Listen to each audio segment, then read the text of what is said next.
ନୂଆପଡ଼ା ଜିଲ୍ଲା ଘାଟିପଡ଼ା ସ୍ଥିତ ଶ୍ରୀ ସାଇ କଲେଜରେ ବିଦାୟକାଳୀନ ସମ୍ବର୍ଦ୍ଧନା ସଭା ଓ 9ମ ବାର୍ଷିକ କ୍ରୀଡ଼ା ଉତ୍ସବ ପାଳିତ ହୋଇଯାଇଛି। କଲେଜ ଅଧ୍ୟକ୍ଷ ଡକ୍ଟର ଅଶୋକ କୁମାର ପଟ୍ଟନାୟକଙ୍କ ସଭାପତିତ୍ୱରେ ଆୟୋଜିତ ଉତ୍ସବରେ ମୁଖ୍ୟ ଅତିଥି ଭାବେ ଜିଲ୍ଲା ସୂଚନା ଓ ଲୋକସମ୍ପର୍କ ଅଧିକାରୀ ବିଦ୍ୟାପତି ପଣ୍ଡା, ସମ୍ମାନିତ ଅତିଥି ଭାବରେ ଜିଲ୍ଲା କ୍ରୀଡ଼ା ଅଧିକାରୀ ରାଜେନ୍ଦ୍ର ପ୍ରସାଦ ବଢ଼େଇ, ଶାରୀରିକ କ୍ରୀଡ଼ା ପ୍ରଶିକ୍ଷକ ଦୁଷ୍ମନ୍ତ ସାହୁ ପ୍ରମୁଖ ଯୋଗ ଦେଇଥିଲେ। ପ୍ରଥମେ ଆମନ୍ତ୍ରିତ ଅତିଥି ସରସ୍ୱତୀଙ୍କ ଫଟୋଚିତ୍ରରେ ପୂଜାର୍ଚ୍ଚନା ପରେ ସଭା କାର୍ଯ୍ୟ ଆରମ୍ଭ ହୋଇଥିଲା। ଅଧ୍ୟାପିକା ଦୀପାଞ୍ଜଳି ରଣା ଓ ସିପ୍ରା ଗୋଆ ମଞ୍ଚ ପରିଚାଳନା କରିଥିଲେ।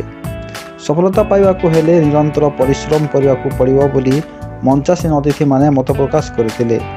ଚଳିତ ବର୍ଷ କ୍ରୀଡ଼ା ଉତ୍ସବରେ ବିଭିନ୍ନ ବିଭାଗରେ କୃତୀ ଛାତ୍ରଛାତ୍ରୀଙ୍କୁ ସମ୍ମାନିତ କରାଯାଇଥିଲା।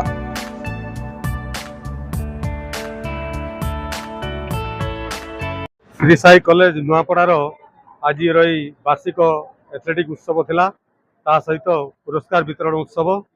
ମୁଁ ଜିଲ୍ଲା ସୂଚନା ଲୋକସମ୍ପର୍କ ଅଧିକାରୀ ହିସାବରେ ପ୍ରିନ୍ସିପାଲ ସାର୍ଙ୍କର ଅନୁରୋଧ କ୍ରମେ ଆଜି ମୁଖ୍ୟ ଅତିଥି ପଦରେ ଏଠି ସଭା ସମାରୋହରେ ଥିଲି।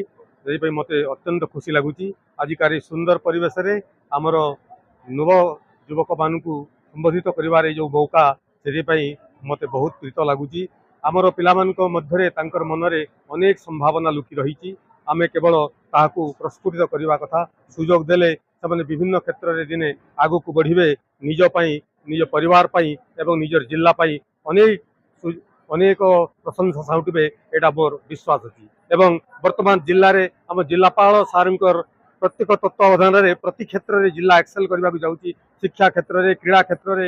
ଏବଂ ମୁଁ ପ୍ରିନ୍ସିପାଲ ସାର୍ଙ୍କୁ ଅନୁରୋଧ କରିବି, ଆମର ଛାତ୍ରଛାତ୍ରୀମାନଙ୍କୁ ଅନୁରୋଧ କରିବି, ସେମାନେ ନିଜର ପୋଟେନ୍ସିଆଲିଟିକୁ ଡେଭଲପ କରନ୍ତୁ ଏବଂ ପ୍ରତ୍ୟେକ କ୍ଷେତ୍ରରେ ଜିଲ୍ଲା ପାଇଁ ସୁନାମ ଆଣନ୍ତୁ।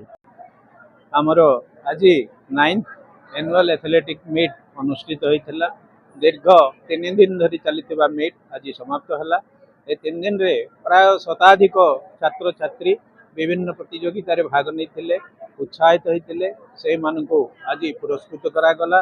ପୁଣି ଯେଉଁମାନେ +2 ସେକେଣ୍ଡ ଇୟର ଏବଂ +3 ଫାଇନାଲ ଇୟର ପିଲା, ସେମାନଙ୍କୁ ଆଜି ବିଦାୟକାଳୀନ ସମ୍ବର୍ଦ୍ଧନା, +2 ଫାର୍ଷ୍ଟ ଇୟର ଏବଂ +3ର 5th ଇୟର ପର୍ଯ୍ୟନ୍ତ ପିଲା, 5th ସେମିଷ୍ଟର ପର୍ଯ୍ୟନ୍ତ ପିଲା ଆଜି ସେମାନଙ୍କୁ ବିଦାୟ ସମ୍ବର୍ଦ୍ଧନା ଦେଇଛନ୍ତି। ତେଣୁ ଆଜିର ଉତ୍ସବରେ ଅତିଥି ରୂପରେ ଆମେ ବିଦ୍ୟାପତି ପଣ୍ଡା ଏବଂ ରାଜେନ୍ଦ୍ର ପ୍ରସାଦ ବଢ଼େଇଙ୍କୁ ପାଇଥିଲୁ।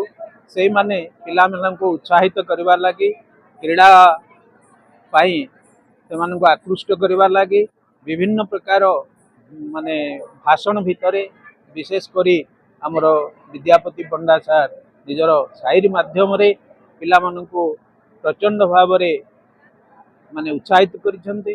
ତେଣୁ ଆଜି ଦିନଟି ଆମର ସମ୍ପୂର୍ଣ୍ଣ ସାର୍ଥକ ହେଇଛି ବୋଲି ମୁଁ ଅନୁମାନ କରୁଛି। ଉତ୍ସବର ଦ୍ୱିତୀୟ ଭାଗରେ ବିଦାୟକାଳୀନ ଉତ୍ସବ ଆୟୋଜିତ ହୋଇଥିଲା। ଶେଷ ବର୍ଷର ଛାତ୍ରଛାତ୍ରୀ ନିଜର ଅନୁଭୂତି ବଖାଣିଥିବା ବେଳେ ପ୍ରଥମ ବର୍ଷର ଛାତ୍ରଛାତ୍ରୀ ବି ନିଜର ଅଭିଜ୍ଞତା ଉପସ୍ଥାପନ କରିଥିଲେ। ପରେ ପରେ ଆରମ୍ଭ ହୋଇଥିଲା ରଙ୍ଗାରଙ୍ଗ ସାଂସ୍କୃତିକ କାର୍ଯ୍ୟକ୍ରମ। ପଶ୍ଚିମ ଓଡ଼ିଶାର ଡାଲଖାଇ, ମାଇଲାଜଳ, ରସରକେଲି ଭଳି ନୃତ୍ୟରେ ଦୁଲୁକି ଉଠିଥିଲା ରଙ୍ଗମଞ୍ଚ। ଅଭିନୟ, ଗୀତ ଓ କମେଡିର ଭରପୁର ମଜା ନେଇଥିଲେ ଦର୍ଶକ। ଶେଷରେ ଅଙ୍କିତ ହୋତା ଧନ୍ୟବାଦ ଅର୍ପଣ କରିଥିଲେ।